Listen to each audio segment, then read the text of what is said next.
I haven't been outside in 1,092 days. That's 3 years. 3 years since I felt wind on my face or saw the sun with 4 inches of reinforced glass between us. You want to know why? You want to know what happened in March 2027? Fine, I'll tell you. But you need to understand something first. When I close my eyes, I still see it. The sky turning that color, that impossible, deep crimson, like someone had slit the throat of the atmosphere itself. And I hear it. God, I always hear it. That sound on the roof, like fingers drumming, like something patient, waiting to get in. It was March 14th, a Saturday. I was at the grocery store, the big one on 7th Avenue, the one that's probably a tomb now. I remember standing in the produce section, holding a bag of apples, when the light changed. Everything went red.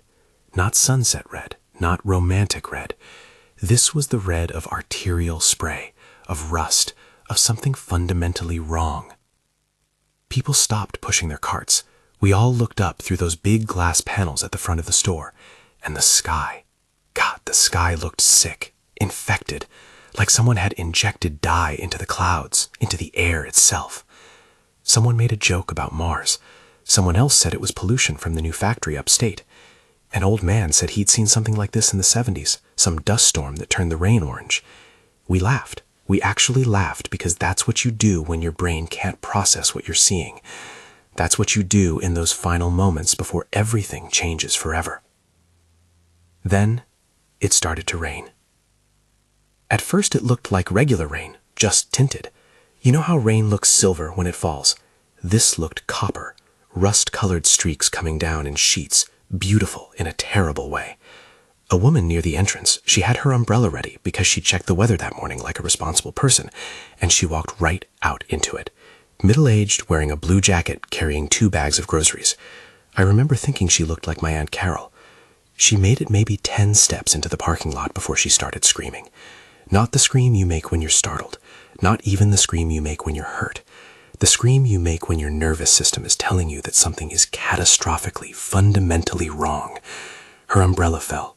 The fabric was smoking, actually smoking, and her hands were turning gray. We watched through the glass as she clawed at her face, at her arms, anywhere the rain had touched. Her skin was blistering. No, not blistering, melting, turning gray and sloughing off like wet paper, like tissue soaked too long in water. 3 people rushed out to help her. Good people. Heroes, I guess, in those final seconds of the old world. They got maybe 5 feet before the rain hit them. I watched a man in a Knicks jersey. I remember the jersey. Bright orange, number 7. I watched him raise his arms to shield his face, and the skin on his forearms just peeled away, stripped clean to the muscle. He looked down at his own arms like he couldn't understand what he was seeing, like his brain was refusing the information. Then he fell. They all fell.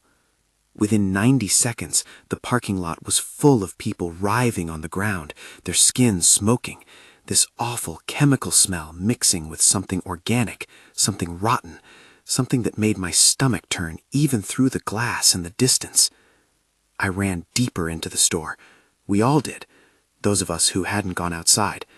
Maybe 60, 70 people, stampeding toward the back, toward electronics, toward anywhere that felt like shelter. The manager, young guy named Marcus, who I'd seen 100 times checking out customers, he locked the doors, but the rain was already seeping in through the ventilation, through cracks we didn't know existed. I could smell it. Copper and chlorine and something else, something that made my throat close up just breathing it, something ancient and wrong, like the smell of a body that's been in water too long. We used shopping carts to barricade the entrance.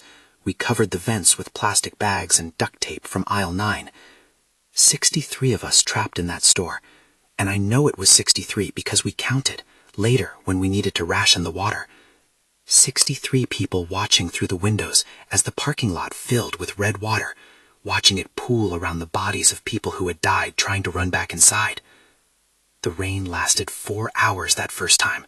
4 hours of that crimson downpour hammering the roof, eating through the paint on cars outside, turning the asphalt soft, making it bubble like tar in summer heat. When it finally stopped, the silence was worse than the screaming had been. We waited. 30 minutes. An hour. The sky was still that sick red color, but the rain had stopped. Someone suggested we try to leave. Someone else said we should wait for emergency services. We tried calling. Cell service was jammed. Everyone in the city trying to reach everyone else, trying to find out if their families were alive. I got through to my wife once, just once, for maybe 10 seconds. She was crying, said she was in the basement, said she'd sealed the windows, said she loved me. Then the call dropped, and I never heard her voice again. Never. That was it. That was our goodbye. 10 seconds of static and crying and I love you. And then nothing.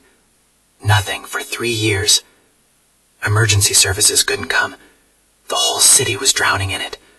The hospitals were overflowing with burn victims, with people whose lungs had been seared by the vapor, with others who seemed fine physically, but had gone completely insane, just babbling, catatonic, their minds burned out by whatever was in that rain. We learned this later from a nurse who'd been shopping when it started. She tried to explain what she'd seen at St. Vincent's before she left her shift. Chemical burns, she said, but not like any chemical burns she'd ever treated. The tissue damage was too uniform, too complete. And the psychological cases, people who'd only been exposed for seconds, who had no physical injuries, but who couldn't stop screaming, who didn't recognize their own families, who clawed at their eyes trying to get something out, something that wasn't there. We stayed in the store for 3 days, drinking bottled water and eating whatever we could open, watching the news on someone's phone until the cell towers went down. The reports were confused, contradictory. Chemical attack, atmospheric anomaly, bacterial spores from the upper atmosphere, solar radiation, terrorism, act of God. The Chinese blamed the Americans blamed industrial accidents in Russia. Russia said it was a natural phenomenon exacerbated by climate change. Climate scientists said the atmospheric composition had shifted, that decades of pollution had created some kind of tipping point. Religious leaders called it judgment. Conspiracy theorists said it was planned, orchestrated. Nobody knew. Nobody could agree. But one thing was clear. It was happening everywhere. Europe, Asia, South America, Africa, Australia. The red rain was falling across the entire planet, and it was killing everything it touched. The videos were the worst part. Before the internet died completely, before the power grid failed, people were uploading videos, thousands of them, millions. A woman in Tokyo filming from her apartment as the rain dissolved a cat on the street below. A man in Sao Paulo watching the Christ the Redeemer statue streaked with red, the stone itself corroding. Footage from London showing the Thames running crimson, bodies floating in it, bloated and unrecognizable. A child in Mumbai crying over a dead bird, not understanding why it wouldn't wake up. Dashcam footage from Los Angeles showing a multi-car pileup as drivers fled the rain, crashed through barriers, drove into buildings trying to escape. And everywhere, that same red sky, that same sick, infected color that meant death was falling from above. I made it home on day 4 when the rain stopped long enough for us to run. We'd been watching the sky through the windows, waiting for our chance. When we saw blue, actual blue, not red, just normal sky, we moved, fast, wrapped in garbage bags and raincoats, sprinting through streets that smelled like a slaughterhouse mixed with a chemical plant. I saw things I can't unsee.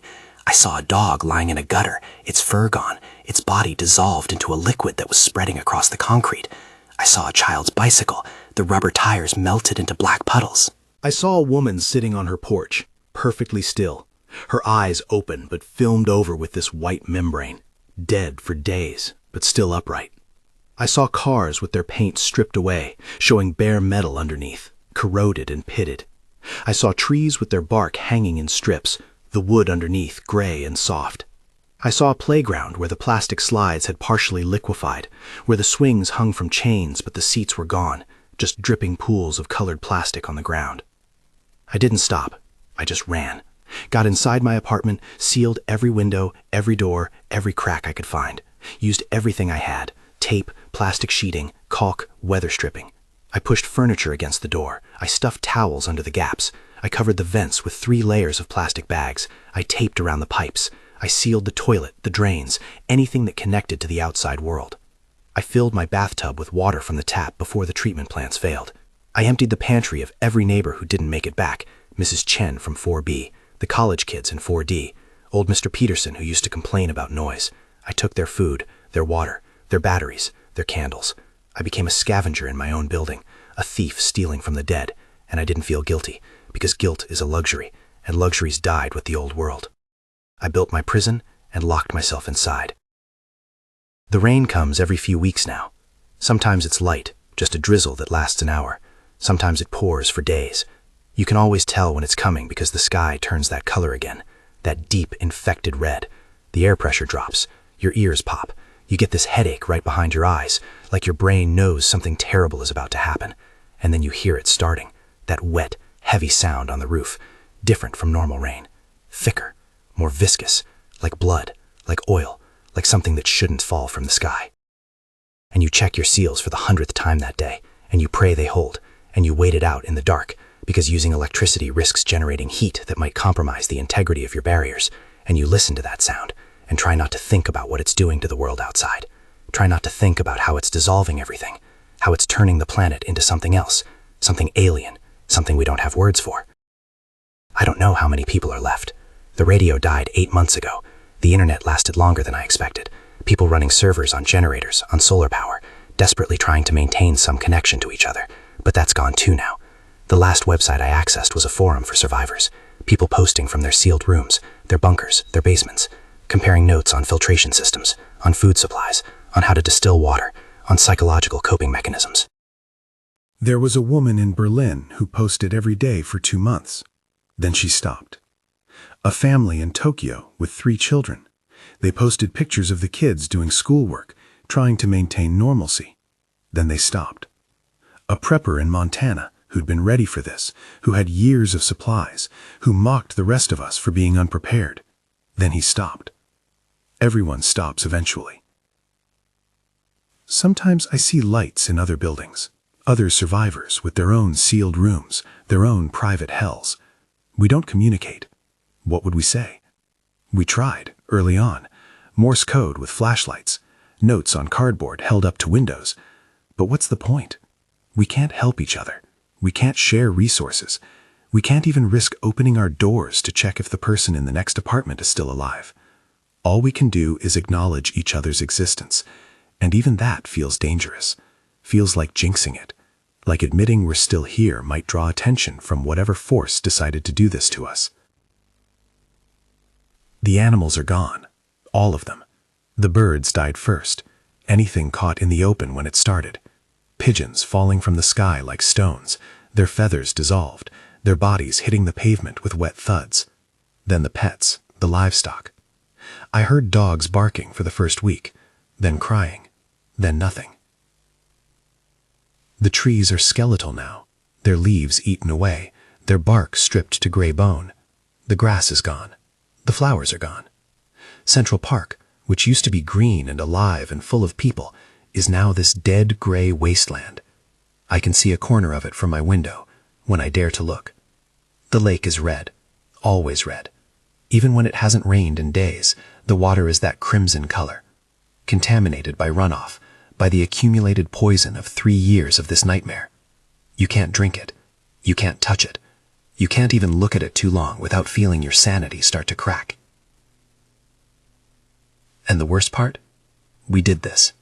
Not intentionally, maybe, but we did it. All those years of pumping chemicals into the atmosphere, of heating the planet, of breaking systems we didn't understand and didn't care to understand. The scientists warned us. They showed us the data. They said we were approaching tipping points, thresholds beyond which the changes would be irreversible. We didn't listen. We were too comfortable, too convinced that someone else would fix it, that technology would save us, that it wouldn't happen in our lifetimes. We changed something fundamental, flipped some switch in the climate or the chemistry of the sky, and this is what came back. This is our rain now. This is what water looks like in the world we made. I've had a lot of time to think about it. 3 years of sitting in the dark, rationing food, counting supplies.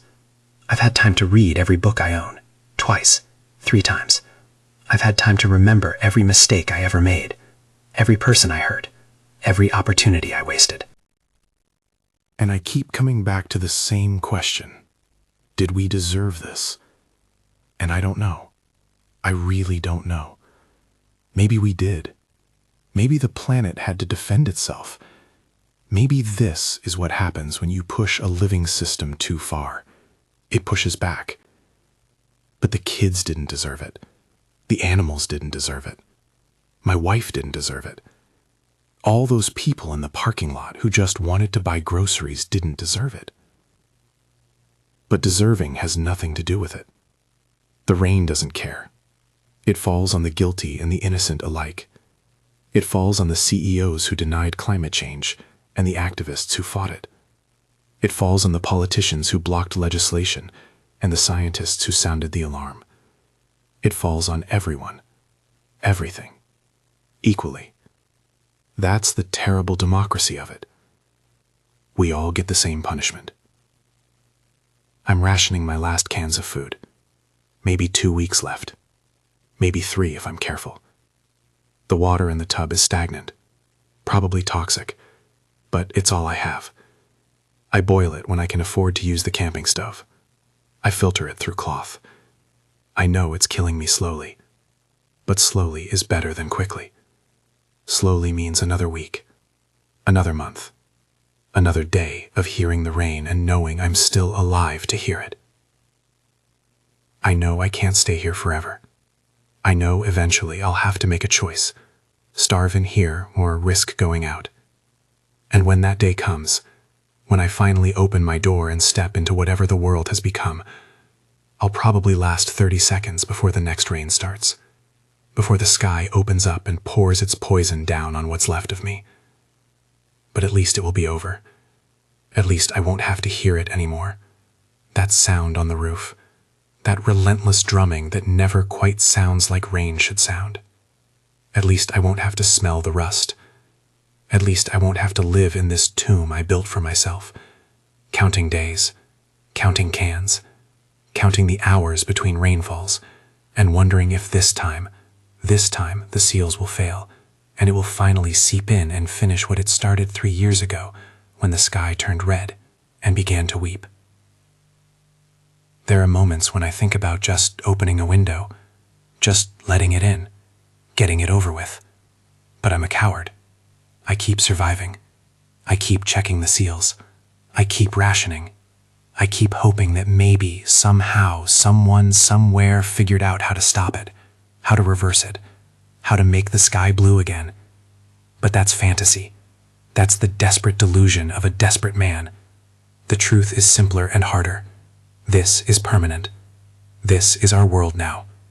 Red rain and sealed rooms and slow starvation and the constant grinding knowledge that we did this to ourselves. Sometimes I dream about before. I dream about walking to work without checking the sky, about sitting in a cafe while rain hits the windows and feeling peaceful, about my daughter. I had a daughter, I haven't said that yet. About her playing in puddles, wearing yellow rain boots, laughing, splashing. She would have been 7 now. Would have been. She was in school when it started. I called. I tried to get through. The lines were jammed. I never found out what happened. I tell myself she made it to the basement. I tell myself the school had protocols. I tell myself she's alive somewhere, sealed in her own room, surviving. But I don't believe it. I can't. Believing it hurts too much. The hardest part isn't the hunger. It isn't the thirst. It isn't even the fear. It's the silence. The complete and total absence of life. No birds singing, no cars passing, no voices in the hallway, no footsteps above me, no music from neighboring apartments. Nothing. Just me and the rain and the sound of my own breathing. Sometimes I talk to myself just to hear a human voice. Sometimes I read aloud from books. Sometimes I scream just to prove I'm still capable of making noise. And the silence swallows it all. Absorbs it. Gives nothing back. I wonder if there are others like me. I wonder if there are communities that made it. Underground bunkers, mountain fortresses, places with filtration systems and greenhouses and hope. I wonder if the government survived. If there still is a government. If anyone's working on a solution. If the scientists made it to secure facilities where they're analyzing the rain, breaking down its composition, searching for an antidote. But I don't think so. I think if there was hope, we'd know. Someone would broadcast it. Someone would find a way to tell the rest of us. The silence tells me everything I need to know. We're alone. Each of us locked in our private tombs, waiting for the end. The rain is starting again. I can hear it. That sound. That terrible, familiar sound that makes my chest tighten and my hands shake. I need to check the seals. I need to make sure the windows are covered. I need to verify the door. I need to... God, I'm so tired. I'm so tired of checking. So tired of surviving. So tired of this half-life in the dark. But I'll do it anyway. Because that's what we do. We survive. Even when survival has no meaning, Ills. And we ration the food. And we filter the water. And we wait. We wait for the rain to stop. We wait for the sky to clear. We wait for a miracle that isn't coming. If anyone finds this recording, if anyone survives long enough to find it, I want you to know something. I want you to know that we tried. At the end, when it was already too late, we tried. We sealed our rooms. We rationed our supplies. We hoped. We prayed. We survived as long as we could. And I want you to know that I'm sorry. I'm sorry we let it get this far. I'm sorry we didn't listen. I'm sorry we left you this world of red rain and dead trees and silence. I'm sorry.